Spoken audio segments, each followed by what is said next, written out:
अगर आज रात पूरी दुनिया आपको भूल जाए, आपका नाम, आपकी पहचान, आपकी सारी उपलब्धियां अगर एक दिन लोगों की यादों से मिट जाएं, तो क्या आप भी खुद को भूल जाएंगे? हम एक ऐसी परछाई को जिंदा रखने में लग जाते हैं जो वास्तव में कहीं बाहर नहीं, सिर्फ दूसरों के मन में रहती है। हम लोगों की बातों से नहीं टूटते, हम उस तस्वीर के टूटने से डरते हैं जिसे हमने उनकी नजरों में बड़ी मेहनत से सजाया है। धीरे धीरे हम उस पहचान को बचाने के गुलाम बन जाते हैं जिसे हमने खुद भी कभी पूरी तरह चुना नहीं था। सोचिए, किसी पुराने दोस्त या रिश्तेदार से मिलकर जब आप घर लौटते हैं तो कभी कभी मन भारी क्यों होता है? शायद इसलिए नहीं कि उन्होंने कुछ गलत कहा, बल्कि इसलिए क्योंकि उनके सामने आपको वह व्यक्ति बनकर रहना पड़ा जिसकी उम्मीद वह आपसे करते थे।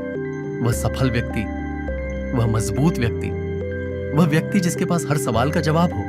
हर तारीफ हमें उस परछाई को और चमकाने के लिए मजबूर करती है, और हर आलोचना हमें ऐसा महसूस कराती है जैसे हम खुद ही मिट रहे हों। लेकिन सच यह है, लोग जिस व्यक्ति के बारे में अपनी राय बना रहे होते हैं वह पूरा आप होते ही नहीं। वह तो सिर्फ एक कहानी है जो उनके मन में आपके बारे में बनी हुई है।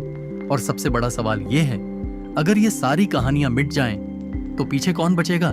हजारों साल पहले महादेव ने इसका उत्तर अपने शब्दों से नहीं, अपने होने से दिया था।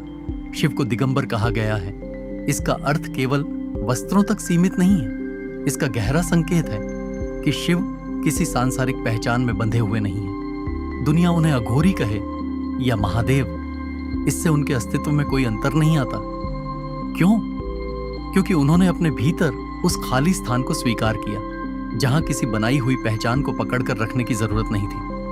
शिव ने उस मैं को छोड़ दिया था जिसे दुनिया ने बना दिया था।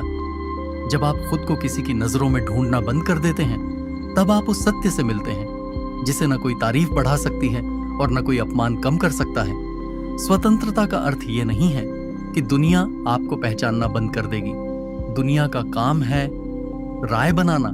स्वतंत्रता का अर्थ यह है कि अगर दुनिया आपको पहचानना भी भूल जाए तो भी आप खुद को खोए नहीं।